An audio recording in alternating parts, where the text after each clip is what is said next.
Le dynamisme économique d'un pays ne se mesure pas seulement aux résultats de ses entreprises. Compte tout autant sa capacité à y intégrer des jeunes gens sensibilisés aux défis de l'économie, des jeunes gens employables et ayant envie d'entreprendre. C'est justement les buts que se sont fixés les responsables de Junior Achievement Masquerade, une petite organisation non gouvernementale, on dit aussi ONG, pour le moins originale. Notre action touche les jeunes de 11 à 29 ans. Et en 4 ans, nous avons touché 37 000 jeunes. Au bureau, nous sommes 4 à plein temps, mais nous sommes épaulés par les professeurs des écoles, les volontaires dans les ONG avec qui nous travaillons, et aussi par des volontaires qui nous viennent du corporate world, ça veut dire des compagnies qui nous sponsorisent. Donc ça nous fait quelques centaines de personnes qui nous épaulent. Nous sommes financés à travers le CSR des compagnies. Je dirais que plus de 75% nous vient du secteur privé local et à peu près 25% qui nous arrive à travers notre bureau régional qui est situé à Nairobi. Un peu plus de 4 ans après avoir vu le jour à Maurice, la branche locale de l'ONG fondée aux États-Unis en 1919 s'appuie sur un réseau de volontaires. Junior Achievement Masquerade les forme aux programmes diffusés par la maison mère et adaptés aux réalités locales. Pour pouvoir implémenter nos programmes, vu que nos programmes sont très ludiques, donc il n'y a pas que d'aller dans la classe et le prof est en train d'expliquer, enfin juste qu'on voit les élèves, ils se sont endormis. Donc c'est pas le but. Donc il y a la partie d'explication, oui, mais suivi par les activités. Et les activités, comment on les fait, c'est à travers les matériels que vous êtes en train de voir ici. Donc ça est préparé ici chez nous d'après le nombre des élèves qu'on a eu dans l'information sheet. Et suite à ça, le prof peut commencer le programme. Chaque session a ses spécifications. Donc, comme par exemple, si je prends le programme d'où mes collègues sont en train de faire la préparation pour être livré, c'est le programme de notre quartier. Donc, dans la première session, c'est qu'on explique aux élèves, c'est que qu'est-ce qu'il y a dans votre quartier, les différentes composants qu'il y a. Et là, il y a comme l'activité, chaque élève aura une fiche du poster et ils devront voir qu'est-ce qu'il y a quels sont les différents métiers qu'il y a. Donc c'est le côté d'application, ce qu'ils ont appris, ce que le prof a expliqué. Donc ça c'est déjà une activité. Dans l'activité, c'est qu'on explique aussi à ce jeune-là de voir qu'est-ce qui manque dans ce quartier-là pour pouvoir développer l'esprit entrepreneur. Donc déjà en Forme 1, ils sont en train de développer cet esprit entrepreneur, de voir qu'est-ce qui manque dans le quartier. Et après, quand ils vont grandir, arriver en Forme 2 jusqu'à ici, c'est qu'ils pourront faire le programme, le Gemini Company Programme. Donc, d'aller vraiment faire un produit, un service, de vendre le produit, de gérer un business. Certaines activités sont organisées en liaison avec d'autres ONG, comme ici le groupe des guides de Cure-Pipe. Pour cette branche du scoutisme, qui a pour but de donner à ses membres une formation pour la vie, le choix s'est justement porté sur le programme Notre Quartier. Là, c'est l'occasion pour réfléchir et juger et comprendre aussi, par exemple, les différents secteurs qui existent, le business formel et informel, malgré le jeune âge, donc elles sont exposées. Et je pense que ça va les aider aussi dans leurs études et à mieux comprendre certaines choses qu'elles apprendront à l'école. Les jeunes bénéficiaires de ces programmes totalement gratuits en comprennent très vite les enjeux. Cette formation, c'est l'occasion pour nous, les jeunes, de découvrir les différents métiers qu'il y a, ou de mieux les connaître si on les connaît déjà. Aussi, ça nous permet de savoir plus sur les secteurs, les différents secteurs qu'il y a, notamment le secteur privé, public, les types de production à l'unité, à la chaîne, comme ça, que moi, personnellement, je ne savais pas.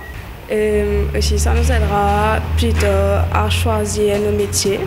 Des écoles et des professeurs s'associent également à cette démarche développée aux 4 coins du monde. Elle permet de diffuser des notions d'économie et de finance, pas toujours très rigolotes, beaucoup plus facilement à travers des jeux et des mises en situation, comme dans la vie réelle. On peut commencer par une petite boutique, on l'a gérée seule, donc là elles vont apprendre, elles vont rencontrer des concepts, par exemple être le sole proprietor.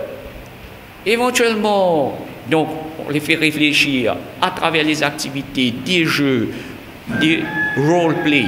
Donc, ils vont se dire, voilà, trouver une autre personne avec nous, un partenaire, pour agrandir notre business dans le long terme vers une compagnie.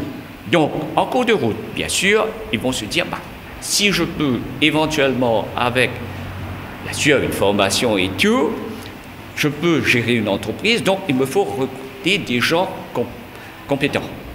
Donc, c'est là, ils vont réaliser, bien sûr, moi-même, au lieu d'aller trouver un job sur le marché, moi, en tant qu'entrepreneur, je peux créer des jobs.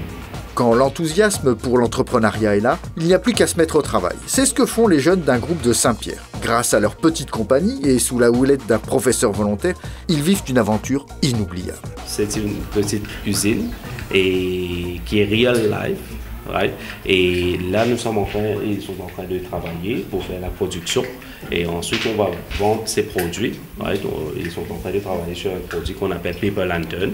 Et la chaîne de production est en différentes étapes. Là, il y a le designing of the product. Ensuite, il y a une sous-traitance. On reçoit le produit en partie préparé chez nous. Right? Après ça, les élèves vont faire le montage, les montages, la décoration, jusqu'on arrive le final product.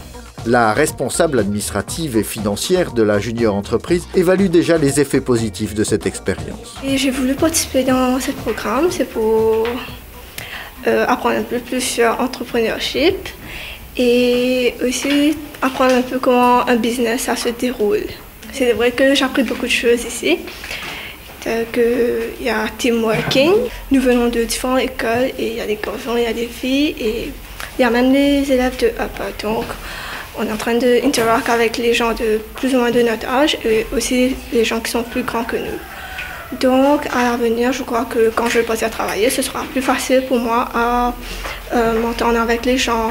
Mais ce qui est encore plus inoubliable, c'est la suite de cette aventure. En décembre dernier, elle leur permet de se frotter à d'autres équipes Junior Achievement venues des 4 coins d'Afrique. À l'issue d'une sélection avec tous les groupes mauriciens participant au même programme, ils s'envolent vers le Swaziland afin de participer au concours de l'entreprise de l'année pour la région africaine. Au niveau de Maurice, même au niveau régional, nous avons sélecté parmi les 5 meilleurs à Maurice. Et puis ici, nous avons fait une présentation et nous étions gagnants de Maurice. Et puis ici, on est parti à Swaziland où nous avions emmené des échantillons de nos produits, environ 50. Tous nos produits étaient expégés et la chose la plus merveilleuse, c'est que nous avons pu vendre tous nos produits que nous avons emmenés au Swaziland et nous sommes retournés qu'avec l'argent. Et puis, pour pouvoir réussir à la compétition, c'est la standard de la compétition qui nous a motivés. Moi, comme j'étais le team leader, j'ai dû motiver mon équipe en entier et nous avons travaillé ensemble car le standard de la compétition même était vraiment élevé et il fallait meet the standard because la nation mauricienne comptait sur nous et nous avons pu lever notre drapeau très haut en l'air. Nous sommes le first runner-up de la compétition. Fort de cette expérience internationale, Junior Achievement Mascareignes continue de recruter des volontaires et de former des acteurs avisés de l'économie mauricienne de demain. Une raison de plus pour soutenir ces initiatives. En 2009, quand Junior Achievement est venu nous présenter le projet, on a particulièrement été intéressé par le côté expertise internationale qu'offrait l'ONG et par rapport aussi au programme qui avait fait la preuve, aussi bien dans les pays en voie de développement que les pays développés. Mais aussi, ces programmes permettent à l'enfant de comprendre pourquoi à l'école, il doit apprendre à lire, à écrire, à compter et à faire le lien en fait entre le contenu académique et la vie active. Et de manière générale, cela s'inscrit dans la philosophie d'IBL Foundation qui est le développement de l'enfant pour en faire le citoyen de demain. Donc les jeunes avec Junior Achievement apprennent à se préparer pour la vie de tous les jours, à gérer un budget par exemple ou à consommer de façon plus intelligente. Demain, ces jeunes gens seront aussi celles et ceux qui permettront à nos entreprises de relever de nouveaux challenges.